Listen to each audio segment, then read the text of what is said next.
Entonces, ya que hemos visto qué cosas no son crisis, vamos a intentar ver ahora qué cosas sí son crisis. O sea, lo que me han pedido que hable es sobre epilepsias.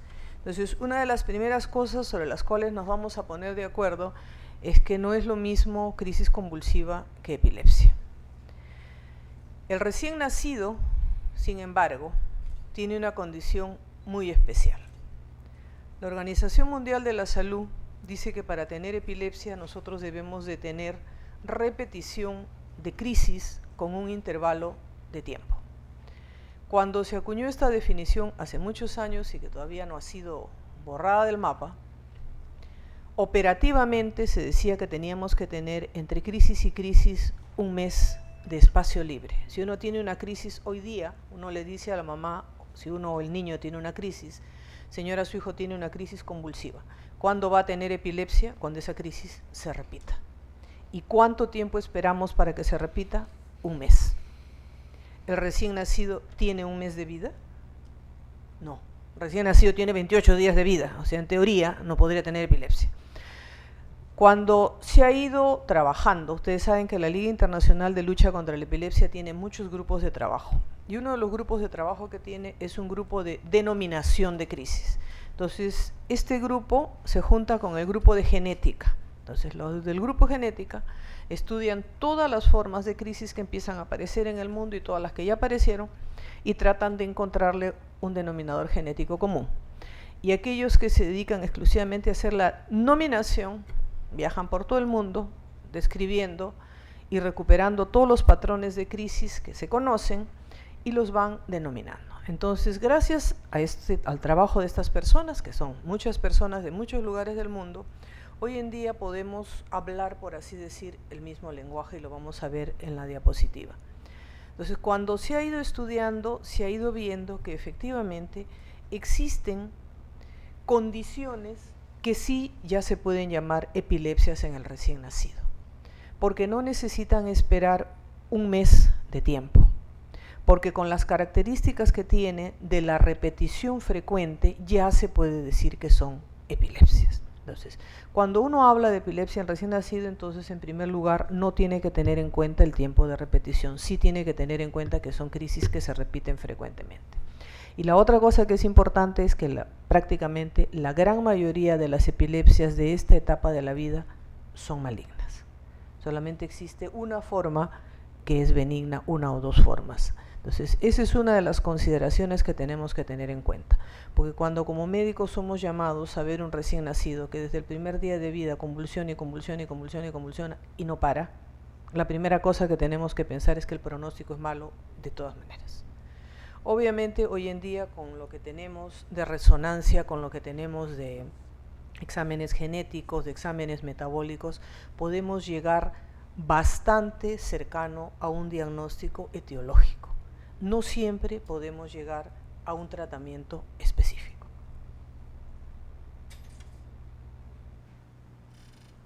La incidencia para las epilepsias en general en el recién nacido es más o menos entre 0.15 a 0.5 y fíjense ustedes cómo si nosotros tenemos recién nacidos a término tenemos una incidencia menor que si tenemos recién nacidos prematuros. ¿Por qué? Porque obviamente el recién nacido prematuro tiene muchas más complicaciones y una de las complicaciones que es más aparatosa, no siendo la más frecuente, pero sí la más aparatosa, es la complicación en el sistema nervioso central. Entonces, fíjense ustedes cómo los recién nacidos pretérmino con hemorragia intraventricular aumenta sustancialmente la incidencia de crisis en el neonato. ¿Por qué los neonatos tienen crisis convulsivas? Y esto lo van a ver probablemente mucho más bonito cuando el doctor Legido les explique. Porque existe un imbalance entre los neurotransmisores excitatorios e inhibitorios en el recién nacido. Porque nosotros tenemos una activación de la síntesis energética por compromiso de la cadena respiratoria mitocondrial. Y esto de aquí se afecta, obviamente, en cualquier patología del sistema nervioso, sobre todo en los pacientes que se asfixian, en los pacientes que tienen problemas metabólicos. Porque existe un déficit de neurotransmisores inhibitorios. Existe una disminución del GABA por una maduración retardada de todo el sistema nervioso del recién nacido. Y por último, porque existe una alteración de la membrana celular que tiene que ver con los iones de calcio y de magnesio. Entonces, el cerebro del recién nacido, como lo describió alguna persona hace mucho tiempo, consiste en unos islotes de cerebro muy excitatorios con grandes lagos alrededor inhibitorios. Cuando uno ve a un recién nacido que está convulsionando, tenemos básicamente dos situaciones. O estas crisis neonatales son ocasionales, se van a presentar en una sola situación, agudamente, por una cosa que nosotros vamos a poder en ese momento manejar y descubrir, o se trata de síndromes epilépticos o epilepsias del recién nacido. Entonces, ¿qué es lo que uno tiene que hacer con sentido práctico? Primero, ver el estado del paciente. La mayor parte de niños que tienen crisis neonatales ocasionales son neonatos que lucen agudamente enfermos. Pacientes que nacieron asfixiados, pacientes que tuvieron un problema metabólico o pacientes que nosotros acabamos de demostrar que tienen un ACV hemorrágico. Los pacientes que tienen epilepsias o síndromes epilépticos son pacientes, primero, que lucen muchísimo peor que los anteriores. Son pacientes que desde el inicio ya los vemos que van mal. O sea, un paciente con una hipoglicemia, por ejemplo, es un paciente que puede estar deprimido, un paciente que puede estar hipotónico, un paciente que puede entrar en apnea. Descubrimos que tiene alguna cosa, se le pasa la glucosa y el paciente rápidamente recobra absolutamente todo. No sucede lo mismo con estos pacientes. Empezamos a ponerle piridoxina, glucosa, todo lo que se nos ocurre, y el paciente sigue hipotónico, sigue con los ojos cerrados, sigue convulsionando. Entonces, este tipo de pacientes es el que nosotros vamos a intentar ver ahora. Esta es otra de las cosas que para nosotros los pediatras creo que es interesante. Recordar que le debemos a Sarnat y Sarnat la clasificación o las formas de las crisis neonatales. Entonces, las crisis neonatales más frecuentes, como todos nosotros recordamos, son las crisis sutiles. Enseguida tenemos las crisis clónicas, las crisis mioclónicas y las crisis tónicas. Entonces, ¿cuáles son las más frecuentes entre los recién nacidos? Vamos a tener básicamente todo lo que son crisis clónicas y todo lo que son crisis sutiles.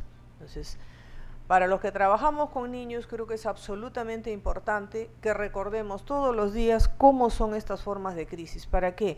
Para decirles a las personas que trabajan con nosotros, básicamente las enfermeras de neonatología, cuáles son las crisis, qué es lo que ellas tienen que mirar, qué es lo que tienen que observar para decirnos a nosotros si el paciente convulsionó o no convulsionó.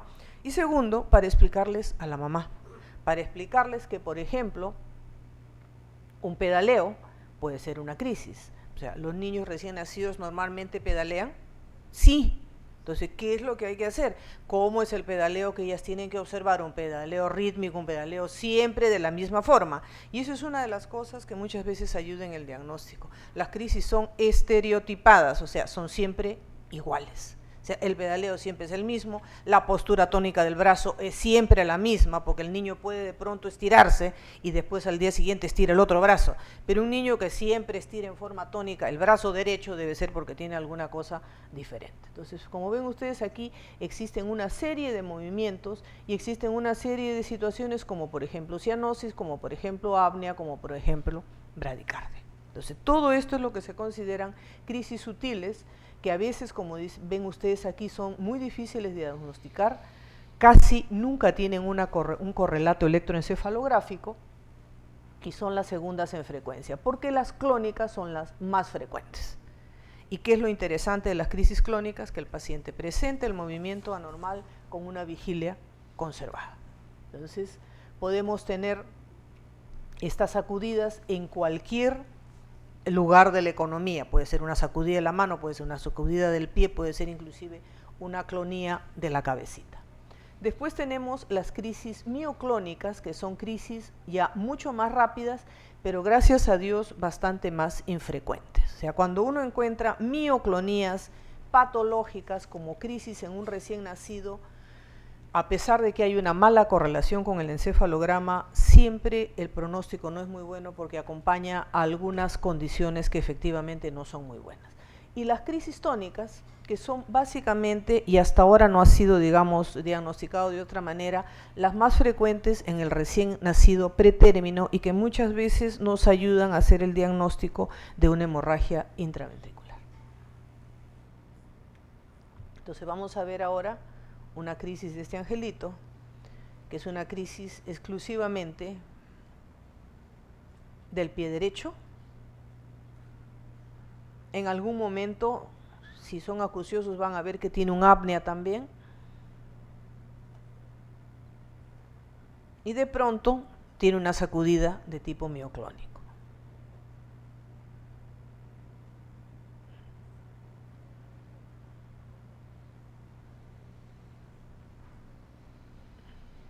Otra vez el piecito.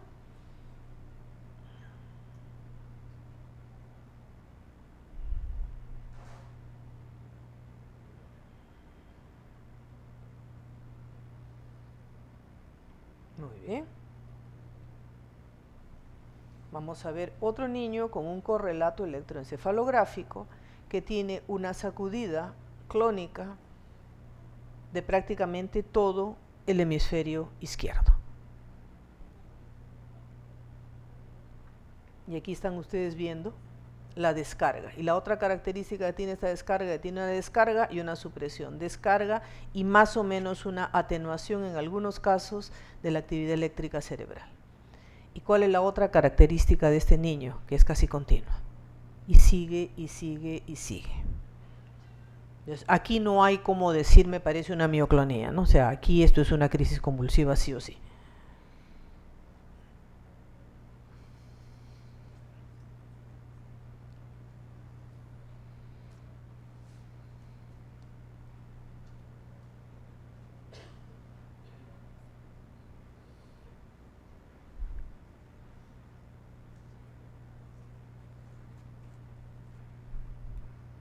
¿Qué otra cosa podríamos pensar con este niño específicamente? Se parece una crisis clónica de un hemicuerpo. ¿Qué otra cosa podría ser? A ver, los que son neuropediatras.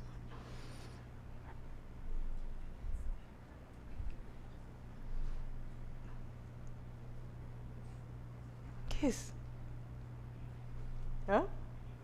¿Ah? Wes. ¿Quién dijo por ahí Wes? Wes. Pueden ser espasmos asimétricos. O sea, tranquilamente pueden ser espasmos asimétricos. Y por eso lo traje a propósito. Porque la primera vez que yo vi este video me pareció muy interesante. Y el encefalograma del costado podría corresponder a un Wes asimétrico. Entonces, ¿qué es lo que vamos a sacar de enseñanza de este video en especial? Uno, que estábamos frente a lo que... Opa, uy, y ahora...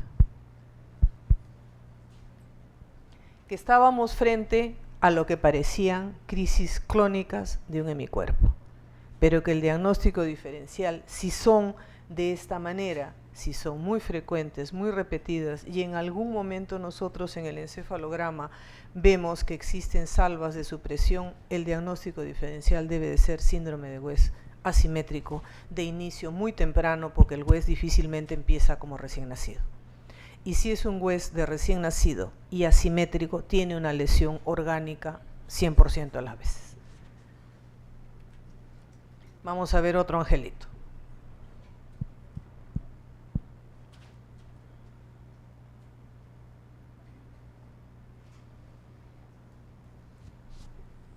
El pie derecho. De pronto también se queda en apnea. La manito derecha.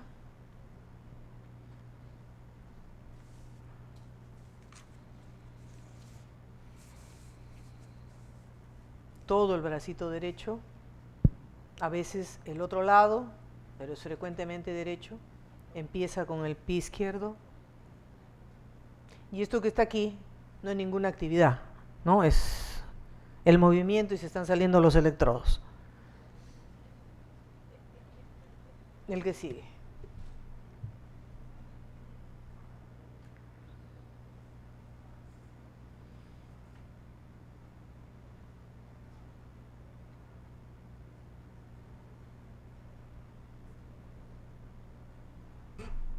básicamente del miembro superior, con una postura un poquito alterada, no es como lo que hemos visto antes, y empieza a tener una retracción tónica del miembro inferior izquierdo, tiene casi como un balismo, ¿no?, en el lado derecho.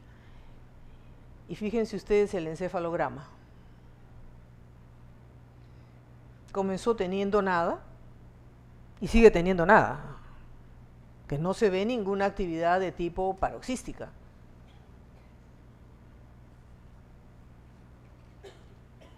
¿Qué se ve?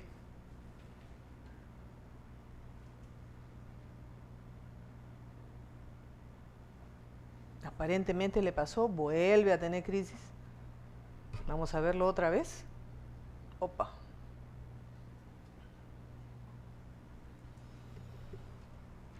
Empieza con un encefalograma bien aplanado, ¿de acuerdo? O sea que este niñito bien no está. Ahí empieza una aparente descarga, y si ustedes se fijan bonito, aquí, aquí y aquí, la actividad es más o menos igualita. Son como onditas rítmicas, rítmicas, rítmicas. O sea, no es que no haya actividad paroxística, esa es la actividad paroxística. O sea, esa es la crisis eléctrica de este paciente. ¿De acuerdo?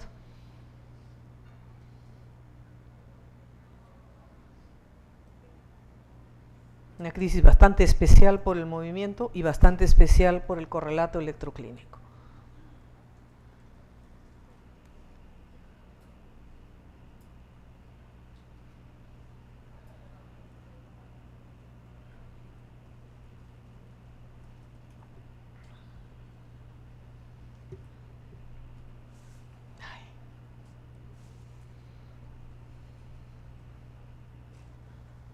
Esta es la pregunta por los $600.000.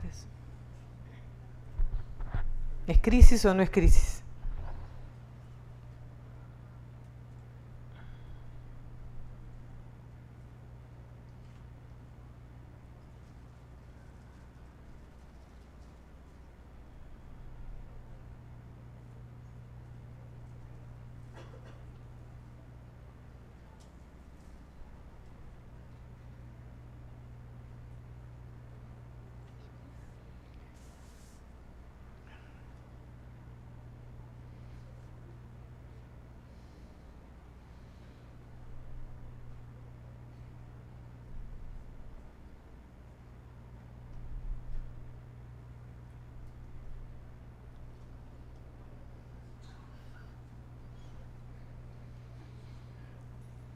¿Qué quiere $600.000?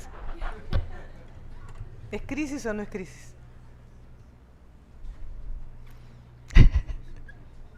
Sí. María. Sí. Parece que sí. Ponte Ivancito. Ahí está.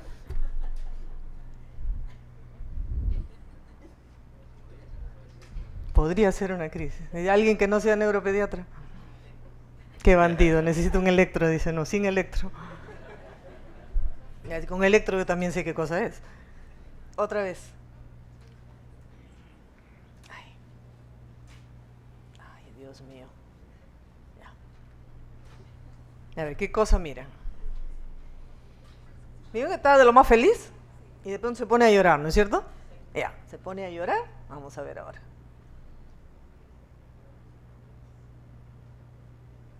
Llora, ¿y qué más tiene?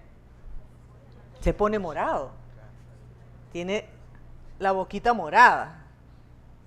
¿Qué más?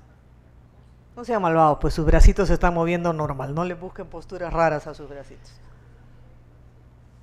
Y de pronto tiene una contracción tónica, ¿no es cierto? ¿Ya? ¿Y qué más pasa? Mueve la boca, ¿qué más? Y sigue llorando. Y sigue llorando y sigue poniéndose morado. ¿Cuánto tiempo ha durado todo? Ni un minuto.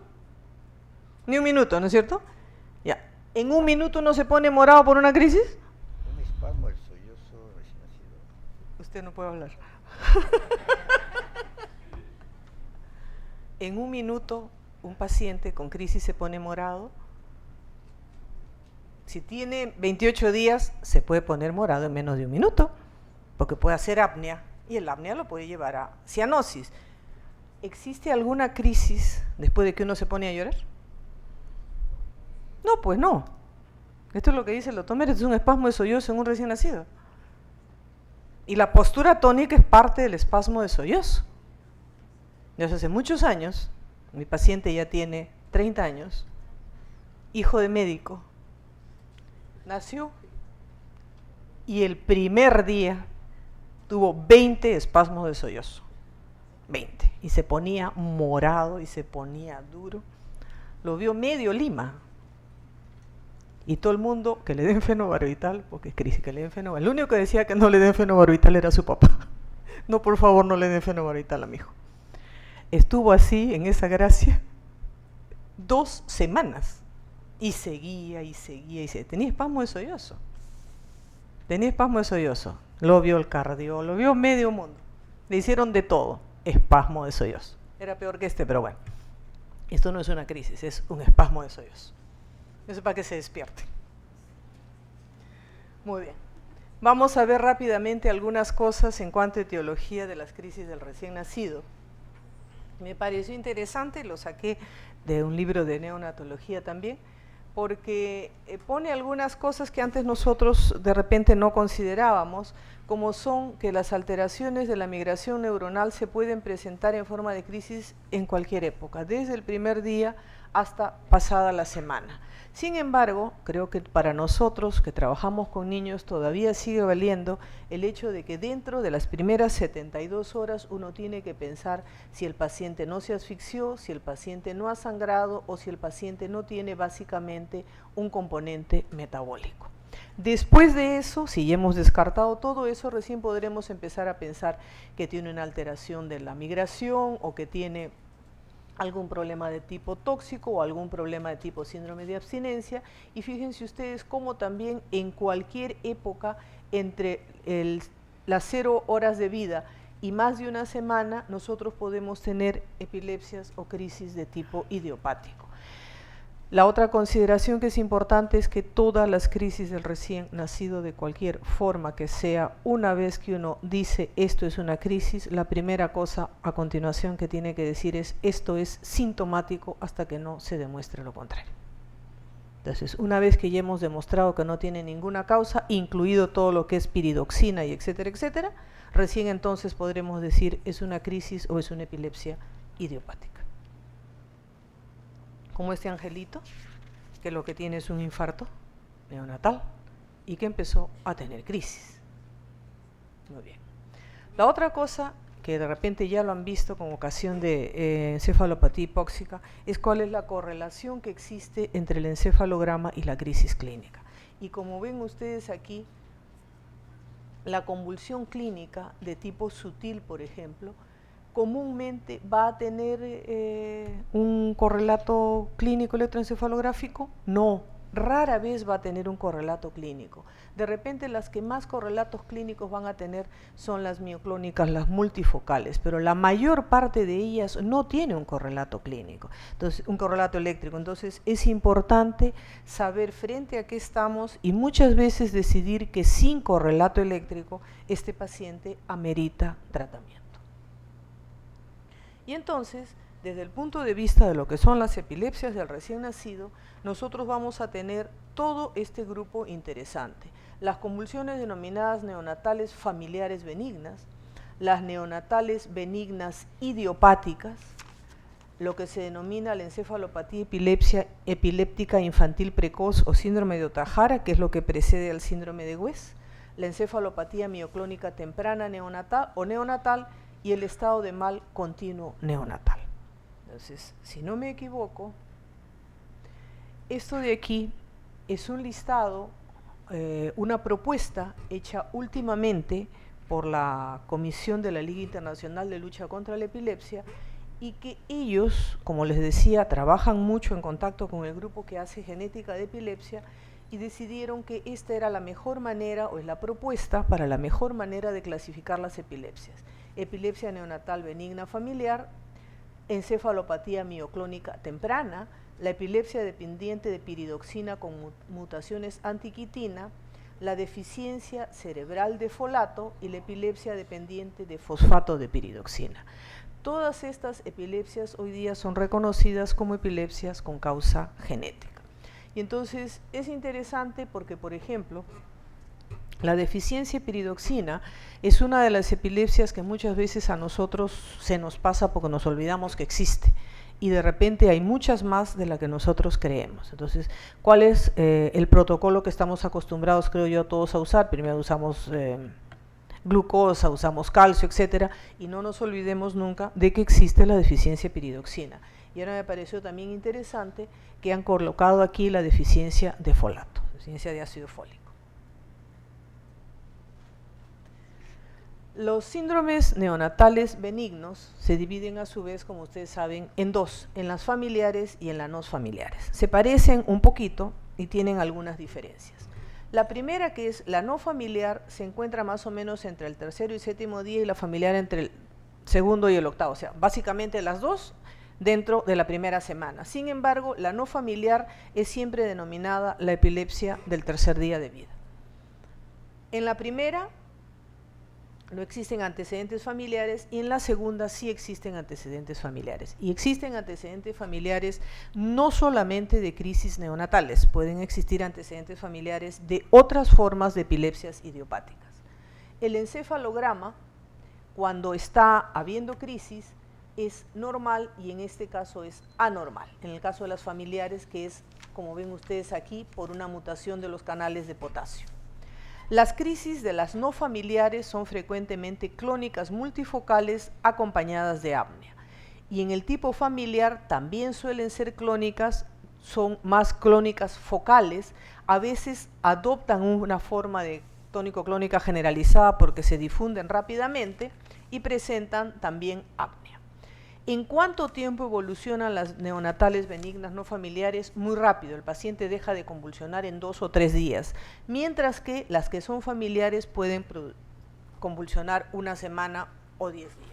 Y como ven ustedes aquí, la no familiar es idiopática y en el caso de las familiares ya se ha encontrado una alteración específica a nivel del cromosoma 8 y a nivel del cromosoma 20. Esta es la otra condición, las otras condiciones que son interesantes. Una es la denominada encefalopatía mioclónica temprana y la otra es la encefalopatía epiléptica infantil temprana o denominada síndrome de Ohtahara. Entonces, en esta de aquí, como ven ustedes, la primera, tenemos mioclonías y convulsiones clónicas que pueden eventualmente evolucionar a espasmos tónicos, mientras que en el síndrome de Ohtahara de salida son espasmos tónicos. O sea, son como los espasmos infantiles, solo que el componente tónico es importante, son espasmos así que se ponen duros, duros, duros. Y la otra característica es que es importante en el Ohtahara es que cuando uno hace el encefalograma, la alteración encefalográfica es constante en vigilia y en sueño. La etiología más común en el caso de esta primera, de la mioclónica temprana, frecuentemente son errores innatos del metabolismo, mientras que en el caso de Ohtahara, aparte de tener errores de metabolismo, pueden haber lesiones bilaterales de estructura cerebral, o sea, malformaciones congénitas severas. La primera descripción, después de que Ohtahara describiera sus 14 pacientes, la hizo Clark en Inglaterra, en el año 72 o 73, también con 14 pacientes. Y entonces, cuando hizo la primera descripción Ohtahara, la mayor parte de los pacientes de Ohtahara tenían malformaciones cerebrales o eran asfixiados severos. Él no tuvo ningún paciente idiopático. Cuando Clark hizo su famosa presentación, 3 de esos pacientes eran idiopáticos. Entonces tenía malformaciones, tenía errores de metabolismo y tenía también pacientes asfixiados. El pronóstico en los dos es obviamente pobre. Ya sabemos que estos pacientes de aquí, los de Ohtahara, evolucionan para síndrome de West y no evolucionan precisamente para un síndrome de West bueno, ¿no? Entonces, como habíamos visto, la mayor parte de estos síndromes epilépticos o epilepsia del recién nacido tienen un pronóstico pobre inclusive de vida, porque si es un error innato de metabolismo severo, inclusive el paciente puede fallecer. Creo que esto era lo último. Muchas gracias. Muchas gracias, doctora.